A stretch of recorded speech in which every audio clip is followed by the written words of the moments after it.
Fala Fogão, tá começando a primeira edição do Radar Alvinegro nessa sexta-feira, 14 de junho. O Campeonato Brasileiro de 2024 tem se mostrado muito disputado nessas primeiras 8 rodadas. E o Botafogo, depois de vencer o Clássico contra o Fluminense, continua na terceira colocação.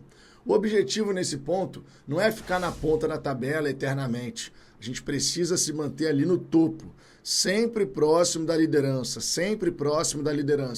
Porque na hora certa, a gente tem que dar o sprint final para poder chegar e buscar essa taça. Claro, ainda falta muita coisa para acontecer esse momento, 30 jogos ainda pela frente, mas a gente aqui vai trocar uma ideia sobre o que foi essa última rodada e já falar também sobre a próxima. Domingo, o Botafogo encara o Grêmio lá em Cariacica e o movimento Ninguém Ama Como a Gente já avisou.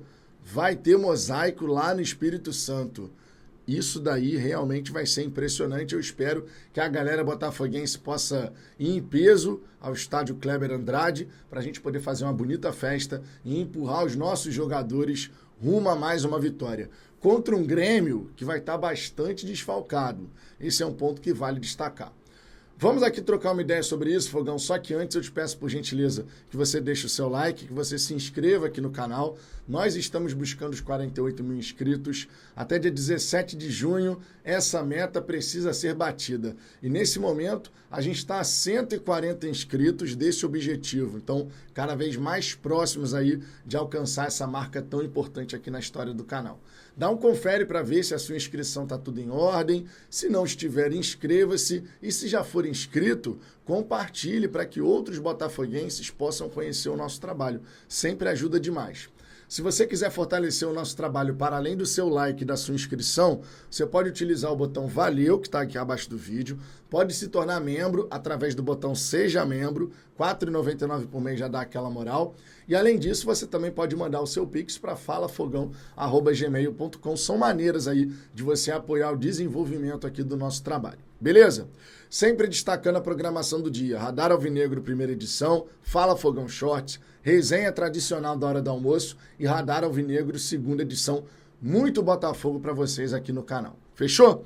Dito isso, vamos em frente, Fogão. Para começo de conversa, vamos passar, claro, pelos resultados dessa 8ª rodada. Você está vendo aí na tela. Começamos com Atlético Goianiense e Corinthians. O Corinthians que está vivendo uma crise daquelas, extracampo, dentro das 4 linhas. Abriu vantagem nesse confronto, mas cedeu o empate. A torcida do Corinthians ficou assim revoltada com a situação. O Juventude perdeu uma boa oportunidade de somar mais 3 pontos. Contra o Vitória, lá no Alfredo Jaconi, acabou empatando por 1-1. Até saiu na frente do placar, mas cedeu o empate. O Botafogo venceu por 1-0 com um placar moral de 5-6. Vocês sabem como é que foi essa brincadeira aí. O Botafogo perdeu uma grande oportunidade de emplacar uma goleada histórica para cima do Fluminense, tamanho o amasso que foi nesse clássico disputado no estádio Newton Santos. O Red Bull Bragantino, por sua vez, sofreu a virada diante do Atlético Mineiro. Saiu na frente do placar com um belo gol, mas depois o Atlético Mineiro foi buscar o resultado.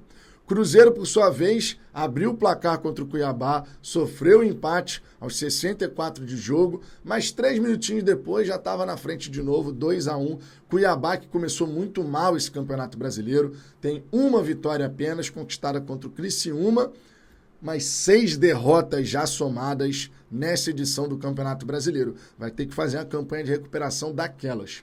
O Atlético, por sua vez, tomou um susto ali contra o Criciúma, mas no fim das contas venceu por 3-1. Inter e São Paulo ficaram no 0-0. Flamengo venceu o Grêmio por 2-1 no Maracanã, nosso próximo adversário, que vai ter alguns desfalques. Além de Soteldo e Vila Sante convocados para a Copa América, o Diego Costa também é ausência. Você sabe disso, ele teve uma lesão importante ali muscular e só vai voltar próximo das 8ª de final da Copa Libertadores. Contra o Botafogo, inclusive, o Kahneman também não joga, porque tomou o 3º cartão amarelo. O Bahia conseguiu uma importante vitória diante do Fortaleza. O Bahia que está muito bem nessa edição do campeonato, começou realmente com tudo. E o Palmeiras, como era de se esperar, venceu a equipe do Vasco. O Vasco que chegou a 19 gols sofridos em apenas 8 jogos disputados. Partindo aqui para a tabela de classificação do Campeonato Brasileiro, a gente vai trocar uma ideia aqui sobre os principais pontos dessa tabela, começando, claro, maneira como a gente tem aqui a pontuação das equipes. É um atrás do outro ali, meu irmão. Todo mundo junto e misturado. Esse é o nível de competição que a gente está tendo nesse começo. Claro que isso é normal no começo de Campeonato Brasileiro, mas a quantidade de equipes ali que estão a 3 pontos de distância é impressionante, cara. O Flamengo lidera com 17, o Bahia também tem 17. Critério de desempate, o rubro-negro fica na frente. O Botafogo está na terceira colocação com 16 pontos, mesma pontuação do Atlético Paranaense. O São Paulo, que poderia ter chegado a 16, foi a 14. Palmeiras vencendo foi a 14. Essas são as equipes que estão no G6 do Campeonato Brasileiro. Importante destacar que desses times aqui, o Botafogo tem o segundo melhor ataque e a terceira melhor defesa. O Palmeiras só sofreu 4 gols até aqui, o Atlético Paranaense 5, São Paulo 6. E aí Botafogo, Bahia e Flamengo, 7 gols sofridos cada um. Flamengo tem 15 gols, Botafogo tem 14, e aí o terceiro melhor ataque desse bolo aqui, São Paulo e Atlético Paranaense. Chama a atenção os poucos gols marcados pelo Palmeiras, mas como a sua defesa vem funcionando muito bem, o Palmeiras está aqui na 6ª colocação. Cruzeiro e Atlético Mineiro têm o mesmo número de pontos e uma partida a menos em relação aos demais. A gente poderia aqui ter, de repente, o Cruzeiro com 16, o Atlético com 16, seria uma possibilidade. Bragantino tem 12, perdeu para o Atlético Mineiro, conforme eu disse. Internacional, que tem 6 jogos apenas, poderia, vencendo aí os seus 2 jogos a menos, chegar aos mesmos 17 pontos da equipe do Flamengo e do Bahia. Mas a gente tem que aguardar, claro, porque o Inter e o Grêmio estão nessa dificuldade de logística e tudo mais. O Inter vem com 11 pontos, o Fortaleza com 10, Juventude também com 10. Uma derrota apenas, tá? É bom se destacar isso. O Juventude e o Inter só perderam uma vez cada um, assim como o Fortaleza. A única equipe invicta aqui é o Atlético Mineiro, que ainda não foi derrotado, mas já empatou 4 vezes. O Grêmio está na 13ª colocação depois dessa derrota, 6 pontos conquistados, nosso próximo adversário, e o Grêmio vem de uma sequência de resultados terríveis, né? 3 derrotas seguidas o Grêmio, e eu espero que conheça a 4ª derrota consecutiva, sinal de que o Botafogo vai fazer uma grande exibição. O Vasco vem aí com 6 pontos, 6 derrotas, mesmo número de derrotas do Cuiabá, 19 gols sofridos, menos 12 de saldo. Para tirar esse saldo aqui, o Vasco vai passar um veneno. Na verdade, o Vasco deve passar um veneno durante toda essa edição do Campeonato Brasileiro, é bom que se diga. O Corinthians vem com 6 pontos também, assim como o Fluminense. Você vê que tem uma sequência de times grandes aqui na tabela. Grêmio, Vasco, Corinthians, Fluminense, todo mundo com 6 pontos. E num bloco aqui, muito destacado em relação à fuga do Z4. Dentro do Z4, a gente tem o Criciúma, que até começou bem o campeonato, mas vem também de 3 derrotas consecutivas. Atlético Goianiense, com os mesmos 5 pontos do Criciúma. Cuiabá tem 4 pontos e o Vitória 3 pontos. Vitória que ainda não venceu uma partida sequer. Realmente um começo de campeonato do Vitória muito, muito ruim. Sabe-se lá o que vai acontecer no fim das contas. Mas ainda tem muita água para passar debaixo dessa ponte, verdade seja dita.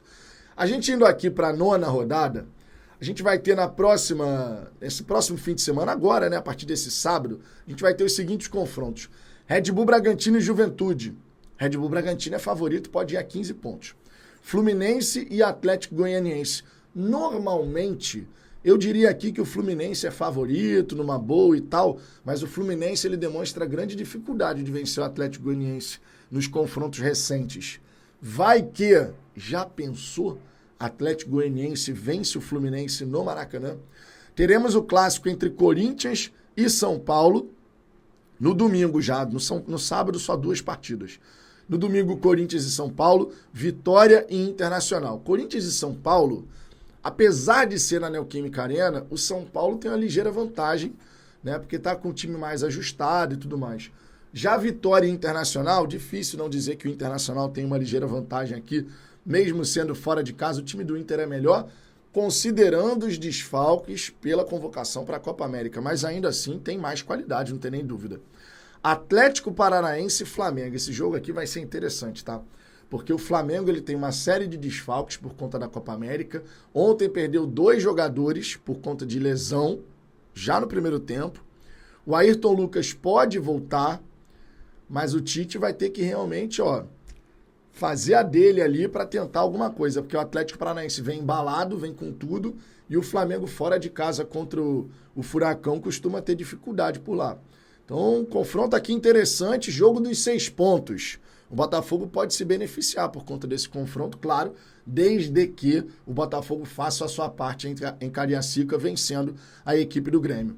O Vasco vai receber o Cruzeiro. Esse jogo aqui, cara, Vasco e Cruzeiro. O Cruzeiro, na minha opinião, é favorito. Pelo momento, pela maneira como tá jogando. O Vasco também totalmente frágil. E ó, vou te falar, esse jogo aqui tem um potencial para dar uma cagada em São Januário gigantesco, tá? Tomara que não, mas a gente sabe como é que funciona. Criciúma vai receber o Bahia. Bahia e Criciúma que já se enfrentaram pela Copa do Brasil. Bahia levou a melhor vencendo os 2 jogos, tanto lá em Salvador quanto lá em Criciúma. Então, Bahia pode chegar aqui a 20 pontos conquistados. É uma possibilidade, o que seria, assim, excepcional. Começo de Campeonato Brasileiro simplesmente excepcional. Lembrando que o Botafogo no ano passado, na ocasião da 9ª rodada, ele estava com 21 pontos. Então o Bahia fazer 20 nesse começo de Brasileiro de 2024, impressionante. Assim como o Botafogo, que vai enfrentar o Grêmio em Cariacica, que pode chegar a 19. E olha, o Botafogo tem grandes possibilidades de conseguir, de fato, chegar a esses 19 pontos. Porque a equipe do Grêmio tem 4 desfalques. E embora seja uma equipe que sabe o que tem que fazer com a posse da bola, é um time que consegue trabalhar bem essa bola, porque é a identidade do Renato Gaúcho. Agora, defensivamente está demonstrando uma fragilidade ali que o Botafogo pode explorar. Eu não sei como é que vai ser esse confronto, mas se o Grêmio decidir jogar mais em cima do Botafogo, eles vão se enrolar. E ó, eu vou torcer para que o Renato Gaúcho realmente queira colocar um Grêmio que ataque o Botafogo. O Botafogo também vai atacar o Grêmio, vocês sabem disso. É só você pegar aí o que a gente fez contra o Fluminense. Mesmo com menos posse de bola, 41% de posse de bola, o Botafogo finalizou muito mais de 3 vezes mais do que a equipe do Fluminense. Foi um amasso contra o Fluminense, cara. Impressionante, né? A exibição que o Botafogo teve contra o Fluminense. Para fechar essa 9ª rodada, a gente vai ter Cuiabá e Fortaleza, Atlético Mineiro e Palmeiras só na segunda. Mas um jogão, hein? Segunda-feira com realmente um jogo aí muito interessante. Os principais jogos dessa rodada, Atlético e Palmeiras, Grêmio e Botafogo, Atlético Paranaense e Flamengo, além, é claro, de Corinthians e São Paulo, em termos de peso de confronto, né? Mas dá para acrescentar aqui o Vasco e Cruzeiro pelo contexto, o próprio Bahia a gente vai ter que ficar de olho aí nesse jogo, mas o mais importante, a gente tem que fazer a nossa parte. Estamos no G4, queremos nos manter ali, queremos continuar nessa briga pelo topo, mas não necessariamente assumir a liderança agora. Se assumir a liderança vai ser maneiro, com toda certeza, mas o mais importante é estar no topo da tabela, G4, G3, sempre ali. Esse é o objetivo nesse momento. A liderança que mais interessa, todo mundo sabe, é da 38ª rodada. Verdade seja dita. Fogão, quais são os seus palpites para essa rodada do fim de semana? Esses jogos aí, Atlético Paranaense leva melhor para cima do Flamengo? E o Botafogo consegue vencer o Grêmio? Bahia, fora de casa, vai repetir a dose da Copa do Brasil? Temos algumas questões aqui para a gente ficar de olho. Promete ser muito disputada essa 9ª rodada também, e assim será o Campeonato Brasileiro de 2024. Deixe seu comentário aqui embaixo, quero saber sua opinião. E claro, daqui a pouquinho volte aqui no canal, porque vai ter muito mais Botafogo para vocês. Fechou? Um grande abraço e até daqui a pouco.